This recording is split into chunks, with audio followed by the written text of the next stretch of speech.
St. Louis sports fans, go deeper with STL Sports Central Insiders. Get exclusive access to Bernie, Randy, Claves, Jamal Mayers, and more, plus your chance to watch a Blues game in the alumni box with Jamal himself. Monthly giveaways, Bernie's columns all week, and support for local sports media. Join now at stlsportscentral.com. New year, new Blues? Sure seems that way. Those were the words of forward Alexei Toropchenko last night, and they roll over into today. The Blues take down the Montreal Canadiens, completing a season series sweep by the score of 2-0. It is Blues Postgame Central here on STL Sports Central. He's Mike Meyer, longtime friend of mine, longtime friend of yours, breaking down these back-to-back wins by the St. Louis Blues here on a Saturday afternoon against the Habs. A lot to talk about today, Mike. Jordan Binnington, with his first shutout of the season, 19th of the goaltender's career, stands on his head. 25 of 25 shots blocked. And the penalty kill, bottom third of the league, holds Vegas and Montreal to 0 for 6 through 6 periods. Net front presence, insane. What was your main takeaway from tonight's win over Montreal? Well, like you said, new year, new us, and that's clearly the direction that the Blues here are taking as they move now here, and they have flipped over the calendar. This was not a pretty win by any stretch of the imagination. The Blues had to truly come together here in a full-fledged form here to be able to pull out this team effort and this team win. I love the fact that you'll be able to see guys blocking lanes and sticking up here for one another, and guys will be able to put in the work here against, again, the Montreal Canadiens here in the Vegas Golden Knights as they get 4 points here in these last 2 games. But there's still a lot to be able to pick up. There's still a lot to be able to clean up here, especially here on the offensive side here of the game. But defensively, I think we really can be able to sit back here now and just be able to enjoy what we've seen and what we reflect on here in these last 2 games. You said that this was not the Blues' best effort, and you could see towards the end of the first and second periods the flimsiness of the defense. Montreal only had 2 shots on goal for the first 17 minutes and change of the game, and then in the final 2:47 they get 6 shots on goal on Binnington, and he is able to knock them all away. And yet the defense bends and doesn't break. In those tight moments, as the clock is winding down, what broke down for the Blues in that tight window? I don't know if it's necessarily more of an effort of the Blues breaking down, is more so that you saw the talent of the Montreal Canadiens. I mean, you're talking about Slavkovsky, you're seeing Brendan Gallagher, you're seeing Zachary Bolduc, just Ivan Demidov. Like, you're seeing a very, very high-powered offensive squad here come out of Montreal. And of course, we don't even mention Lane Hudson here on the defensive end. This is a squad here that the Blues did a great job of weathering that storm and taking away, again, those passing lanes and those shooting lanes here for a decent portion of the game. But boy, when they let them up, Montreal let them have it. But it was Jordan Binnington who was standing on his head here more than anything. So again, I don't know if it's necessarily a matter of the Blues fully breaking down, more as Montreal was kind of waking up for those moments. 7 shots between Nick Suzuki and Cole Caulfield for the Habs. Nothing getting by them. And that was, in part because of the Blues' net front presence, partly because Colton Parayko high-sticked Nick Suzuki on one of his better scoring chances of the night, which led to eventually a 5-on-3, which the Blues were able to kill off, which was incredible for the momentum of this game. So many good turning points that we could point to, and we're going to get to that. But first, I want to give a shout out to Homebank. Homebank's the team behind our team here at STL Sports Central. Postgame's brought to you by our business banking partners. Business lending, it's important. Everyday banking. Homebank's been with us all the time, every day. Business isn't just about the numbers, it's about relationships. And with Homebank, those relationships make all the difference. Homebank is a proud supporter of STL Sports Central. You can visit myhomebank.bank or call 855-577-2001. Homebank, member FDIC. More than a bank, they're your business partner. Don't want to bury the lead here, Mike Meyer. The turning point of this game in our eyes, and for the thousands in attendance at Enterprise Center, is midway through the second period. Pavel Buchnevich gets called for a trip, and the 6th-ranked power play by the Montreal Canadiens, 6th in the league, takes the ice. Their flimsy in the neutral zone. They turn it over to Robert Thomas and Alexei Toropchenko. They go on an odd man rush. Torp whiffs on it in front of the net, and Thomas able to bury it there. A shorthanded goal to put the Blues up 2-0. What did you see on that play? I saw continued effort. I saw first and foremost here, the play here from Alexei Toropchenko. We're starting to be able to see just more and more here of that bottom six forward here that you can be able to put in those tough situations. And again, when you're up at that point 1-0, and you need a huge penalty kill, the guys had already been on the penalty kill here for a little while. I saw just that continued effort here from him, but not only just Alexei Toropchenko, but from Robert Thomas. Thomas here, like I'm looking here at his final stat line, he played the highest amount of ice time of any single forward here tonight at 22 minutes and 33 seconds.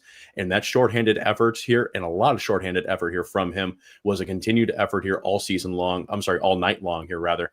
And this was a guy who came in here again. We will continue to say it here, and I'll just continue to overuse it. New year, new us, new year, new Robert Thomas here from hopefully like what we're seeing and what the mentality that he's put on him. But if this leader is going to be able to show anything, it's going to be coming here from the shorthanded effort. And I loved the continued effort, just continue to be able to drive here towards the net.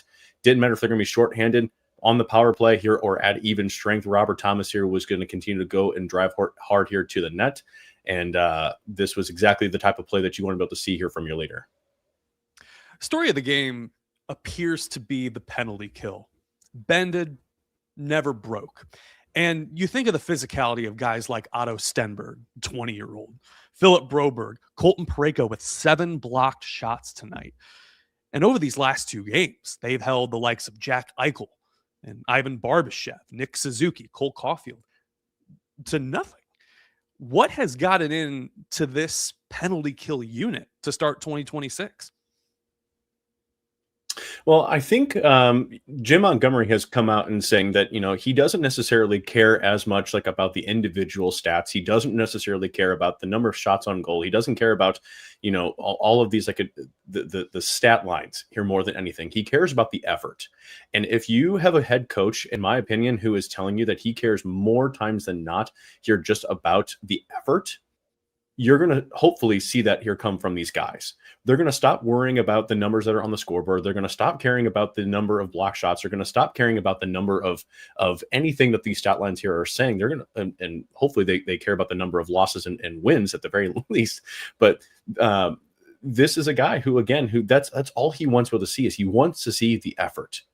And with the Blues, I think at this point in time, when they see that this Western Conference is still wide open and they can still be able to make the postseason, and they see a coach who's just saying, guys, stop worrying about the stat lines. Just go out there and play your game. And this is the team here that we saw last year do this type of thing, and they went on this huge run. Now, I'm not going to say that they're going to do this huge run here again, but when you have a team who now come out to say, guys, look at what we just did. Vegas and Montreal. We can show that we can be able to shut these guys down. We can show that we're playing this game. We can show that we're making this effort. Let's be able to keep this rolling one shift here at a time. And I think that's exactly the message that Jim Montgomery wants to be able to continue to be able to see from this squad. That's a great message. The Canadiens are no scrubs. They're 2 points removed from first place in their division. That's a very tough conference, Eastern Conference. This is not like Buffalo in November. They shut them out on the road. It was a very low energy performance by the Sabres, a 3-0 shutout win November 6th. That's, there are so many false starts and stops, and we get a lot of spin zone comments on this channel about, this is the time that they turn it around. The Blues have yet to win 3 games in a row this season, and they've only won 6 games by more than 1 goal, including tonight. There's a lot to be done in terms of offensive firepower. You see it in the comments section. They do need a big point threat that they currently don't have on the roster. There are things to change about this team and roster construction moving forward. However, if ever there were a turning point of the season, it is the strict halfway mark of the year. And the Blues now 2-0 in the second half of their part of the season. Want to give a quick shout out again to Home Bank. That Robert Thomas shorthanded goal was our money moment of the game, brought to you by Home Bank. Again, for banking business partner, you can call that number. It is 855-577-2001. Home Bank member FDIC. More than a bank, they're your business partner. Also, DraftKings, behind all our content at STL Sports Central, the top-rated sportsbook app, live in Missouri, if you're into that thing. Same game parlays, money lines, props, all from your phone, safe, secure, easy to use.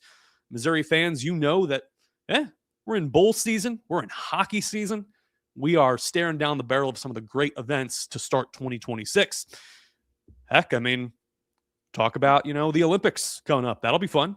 With DraftKings Sportsbook, you bring the energy to every snap, touchdown, win, goal, you name it. New Missouri customers can bet just $5 and get $300 in bonus bets instantly. No waiting, no nonsense. Just pure action powered by America's top-rated sportsbook app. Download the DraftKings Sportsbook app and use code STL Sports, STLSPORTS.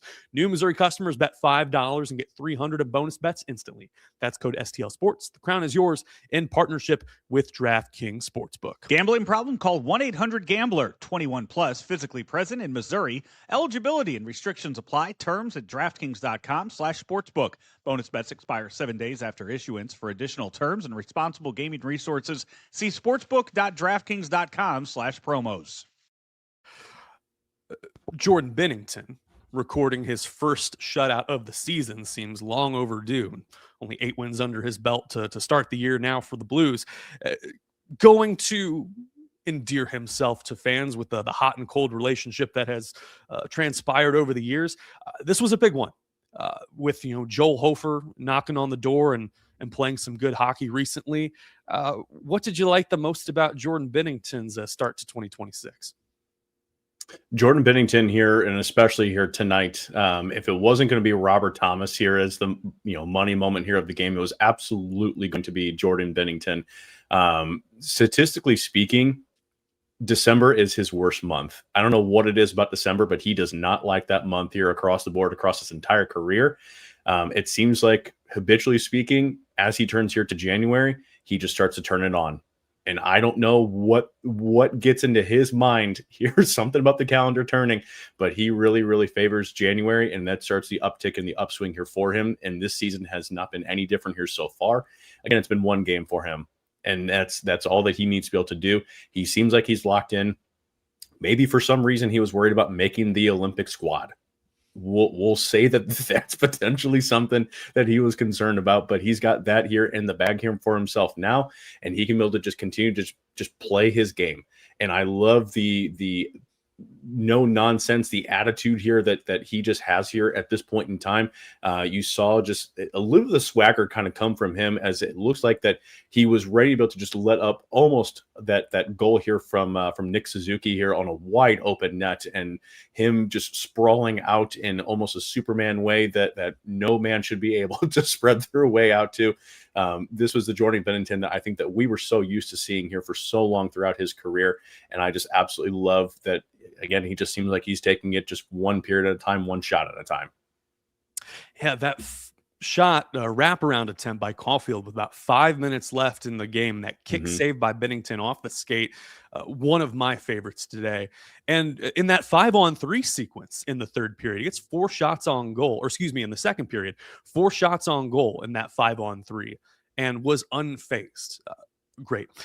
One other thing worth mentioning is waiver wire pickup, Jonathan Berggren from the Detroit Red Wings. If there's anything that GM Doug Armstrong has proven himself to be good at, it's those fringe waiver wire pickups, getting high value guys, high potential guys.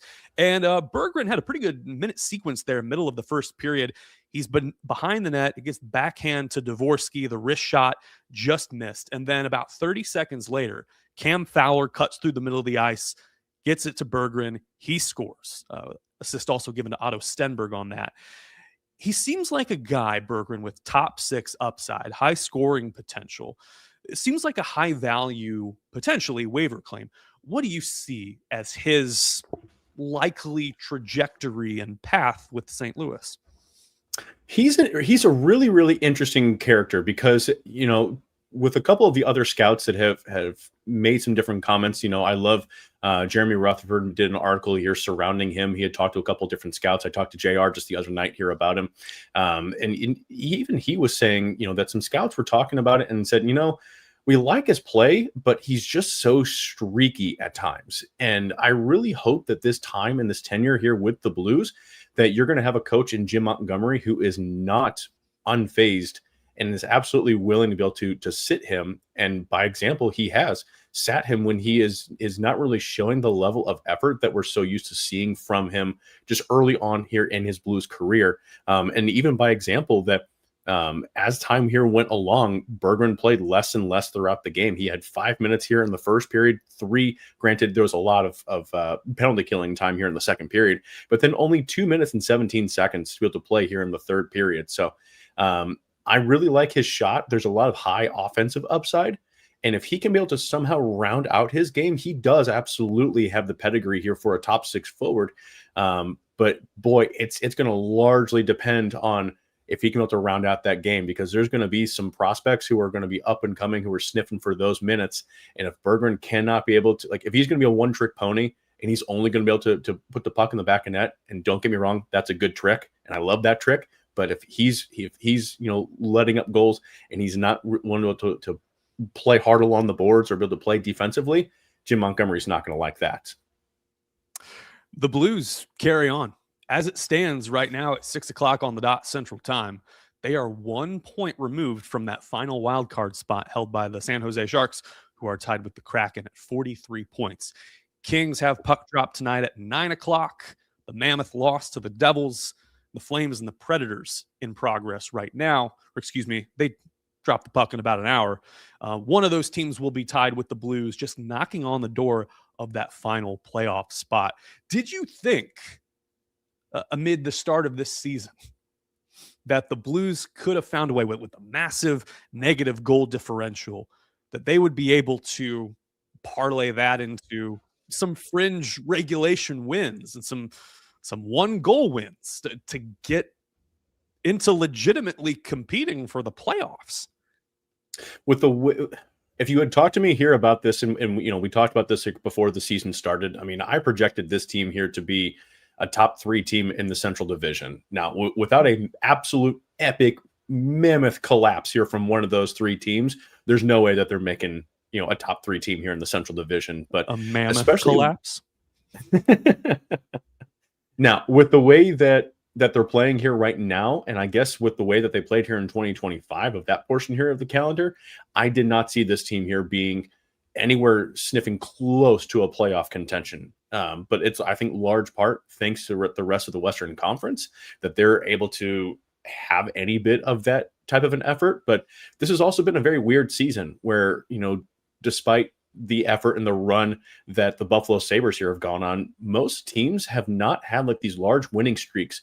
Most teams have had a very weird season at this point in time, that they've won 2 or 3 and then they've lost 1 and then lost 2, or, it's ebbs and flows here right now. And so I think that there's a little bit more of an even play amongst a lot of like the middle squad, but especially, built to round back out here to your original point. But with the way that this team here was playing is that they kept seeing 1-2 things go right and then 1-2 things go wrong. You're trying to build that car, and as you're thinking, okay, great, I got the problem fixed.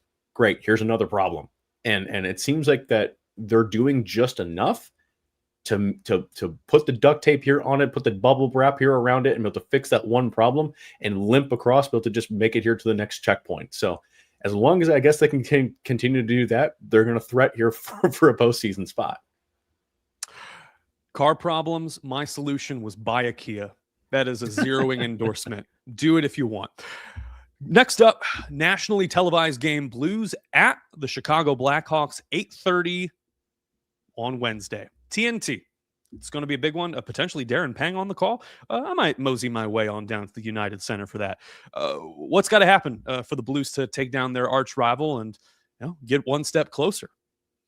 This is going to be Chicago is, and I'm lost here like on what that their most recent standing, like with their streaks and whatnot, that they look like that they are.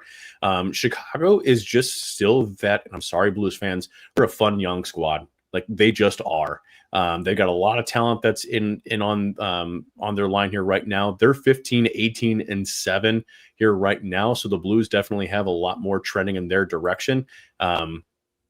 I don't know. Like it's going to have to be that strong defensive game. They're going to, of course, have to be able to go up against Spencer Knight here more than likely, but they are really hitting the Chicago Blackhawks here 8-4 here at home. They're just going to have to play a very sound defensive game. That's just it. And it's going to have to start here with the goaltender, regardless of if they go again here with Jordan Binnington or with Joel Hofer. Hofer's kind of struggled here as of late, so I would imagine that he's going to roll here with Jordan Binnington here after posting the shutout. Just my speculation. But it's going to start here with him. And I think once you can be able to see some good swagger here come from Jordan Binnington, that's going to just trickle and eke its way out. Eke its way out, it will. Let the chips fall where they may. The Blues are undefeated to start 2026, and that is noteworthy. Love that. Appreciate you all tuning in here. He's Mike Meyer. I'm Luke Slabaugh. This has been Blues Postgame Central here on STL Sports Central. The final score, the St. Louis Blues 2 and the Montreal Canadiens 0. Thanks for watching.